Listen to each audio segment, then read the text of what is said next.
ایک رات گشت کے دوران میں ایک عورت کی آواز سنی۔ وہ اپنی بچی سے کہہ رہی تھی، دودھ میں پانی ملا دے۔ بیٹی نے یہ سن کر کہا، ماں، امیر المؤمنین کا حکم ہے کوئی دودھ میں پانی نہ ملائے۔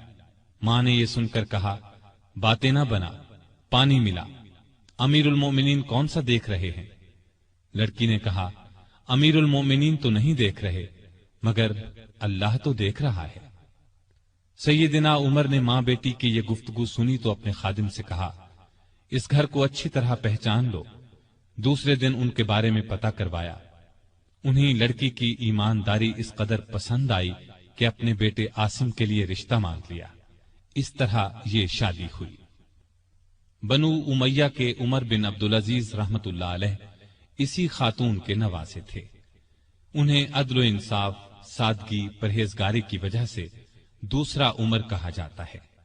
ان کا دور بہترین دور ہوا۔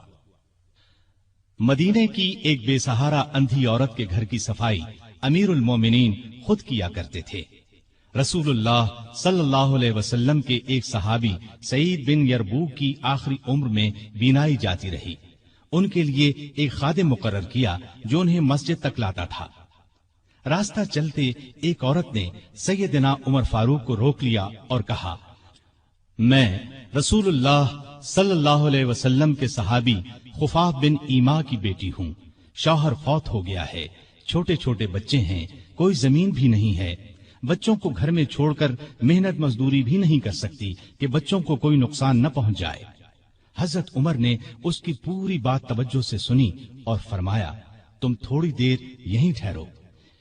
یہ کہہ کر گھر گئے۔ واپس لوٹے، ایک موٹے تازے اونٹ پر بہت سا سامان لدا ہوا ساتھ لائے۔ اس پر کپڑے اور نقد رقم بھی تھی۔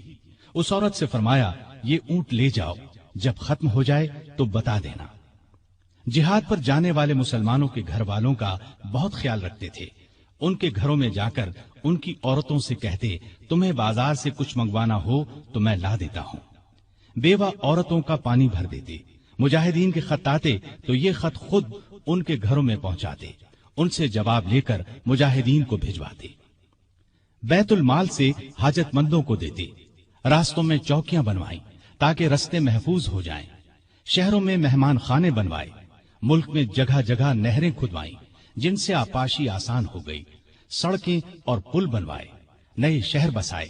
قریباً 4000 مسجدیں تعمیر کروائیں۔ حرم کعبہ کو وسیع کروایا۔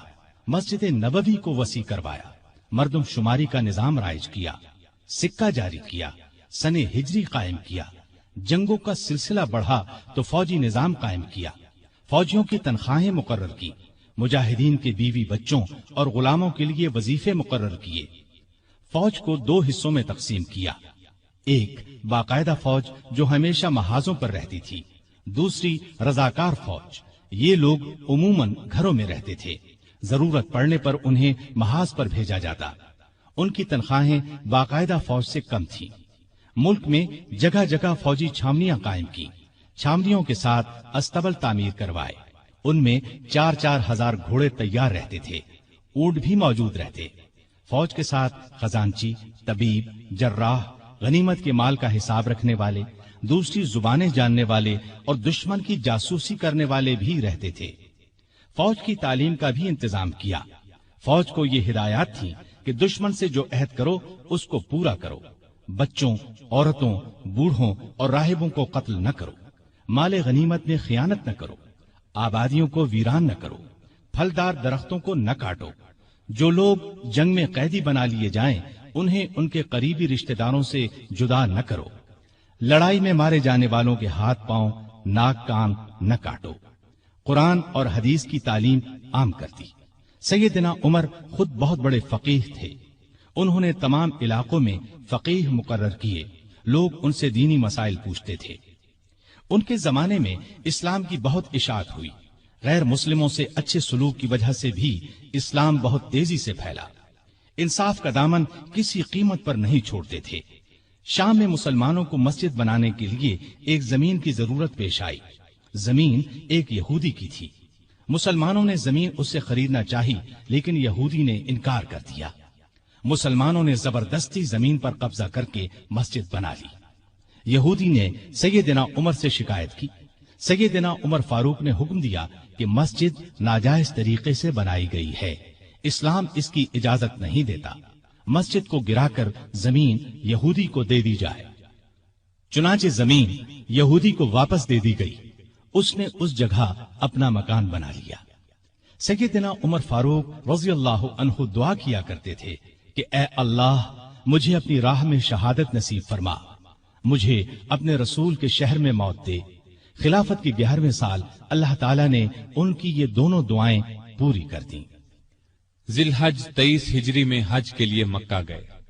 آپ جب حجر اسود کو بوسہ دیتے تو کہتے تھے، اے حجر اسود، میں جانتا ہوں کہ تو ایک پتھر ہے، تو نہ نفع دے سکتا ہے اور نہ نقصان۔ اگر میں نے رسول اللہ صلی اللہ علیہ وسلم کو تیرا بوسہ لیتے ہوئے نہ دیکھا ہوتا تو میں تیرا بوسہ نہ لیتا۔ یہ سیدنا عمر کی توحید کا کمال نمونہ ہے۔ حج سے فارغ ہو کر اس مہینے کی آخری تاریخوں میں واپس لوٹے۔ جمعے کے دن مسجد میں خطبہ دیا جو بہت طویل تھا۔ اس میں لوگوں کو بہت نصیحتیں کی۔ اس خطبے میں آپ نے ایک خواب کا ذکر کیا اور فرمایا، میں سمجھتا ہوں میری موت کا وقت آ پہنچا ہے۔ اس کے ساتھ ہی خلافت کے بارے میں کچھ ایسی باتیں بیان کی جن سے معلوم ہوتا تھا کہ آئندہ ہونے والے خلیفہ کے بارے میں پریشان ہیں۔ مدینے میں مغیرہ بن شعبہ کا ایک غلام تھا، یہ ایرانی تھا، اچھا کاریگر تھا۔ اس کا نام ابو لؤلؤ فیروز تھا۔ ایک دن سیدنا عمر سے شکایت کی کہ میں دن بھر کام کر کے جو کچھ کماتا ہوں، میرا آقا اس میں سے بہت زیادہ رقم لے لیتا ہے، اس میں کمی کرا دیں۔ سیدنا عمر نے پوچھا، تم کون سا کام جانتے ہو؟ اس نے کہا، میں لوہار بھی ہوں، بڑھئی بھی ہوں اور بیل بوٹے بھی بنانا جانتا ہوں۔ سیدنا عمر نے دریافت کیا، تمہارا آقا تم سے روزانہ کتنی رقم لیتا ہے؟ اس نے کہا، 2 درہم روزانہ۔ اس پر سیدنا عمر نے فرمایا، تم جو کام جانتے ہو اس کے مقابلے میں تو یہ رقم زیادہ معلوم نہیں ہوتی۔ اس پر ابو لؤلؤ ناراض ہو کر چلا گیا۔ اگلے دن ابو لؤلؤ فجر کی نماز سے پہلے مسجد میں چھپ کر بیٹھ گیا۔ سیدنا عمر لوگوں کو نماز پڑھانے لگے تو اس نے کونے سے نکل کر 2 دھاری خنجر سے امیر المؤمنین پر 6 وار کیے اور پھر صفوں میں کھڑے مسلمانوں کو زخمی کرتا باہر بھاگا، لیکن مسلمانوں نے پکڑ لیا۔ اس پر اس نے وہی خنجر اپنے پیٹ میں جھونک لیا اور مر گیا۔ ادھر امیر المؤمنین شدید زخمی ہو گئے۔ انہوں نے عبد الرحمن بن عوف رضی اللہ عنہ کا ہاتھ پکڑ کر اپنی جگہ کھڑا کر دیا، خود زمین پر گر پڑے۔ لوگوں نے نماز سے فارغ ہو کر دیکھا، جن مسلمانوں کو ابو لؤلؤ نے زخمی کیا تھا ان میں سے 7 دم توڑ چکے تھے، باقی بہت زیادہ زخمی نہیں ہوئے تھے۔ البتہ سیدنا عمر کی حالت نازک تھی۔ ایسے میں انہوں نے عبداللہ بن عباس سے پوچھا، مجھے کس نے مارا ہے؟ انہوں نے بتایا، مغیرہ بن شعبہ کے غلام ابو لؤلؤ نے۔ یہ سن کر فرمایا، اللہ کا شکر ہے، میری موت کسی ایسے شخص کے ہاتھ سے نہیں ہوئی جو اسلام کا دعویٰ کرتا ہو۔ لوگ انہیں اٹھا کر گھر لائے، دودھ پلایا گیا تو وہ زخموں کے راستے باہر آ گیا۔ اب سب کو یقین ہو گیا کہ امیر المؤمنین کا آخری وقت آ پہنچا ہے۔ لوگ غم سے نڈھال ہو گئے، ان سے ملنے کے لیے آنے لگے۔ ایک نوجوان ایسے میں ملنے آیا، اس نے کہا، اے امیر المؤمنین، آپ اللہ کی بشارت سے خوش ہو جائیں، آپ ان اصحاب میں سے ہیں جو بہت پہلے اسلام لائے اور رسول اللہ کے ساتھی بنے۔ خلیفہ بنائے گئے تو آپ نے انصاف سے کام لیا، پھر آخر آپ کو شہادت نصیب ہو گئی۔ یہ سن کر سیدنا عمر نے فرمایا، اے بھتیجے، اللہ کرے یہ چیزیں میرے گناہوں کے برابر برابر ہی ہو جائیں، مجھے کوئی عذاب ہو نہ ثواب۔ مطلب ان کے کہنے کا یہ تھا کہ بس عذاب سے بچ جاؤں۔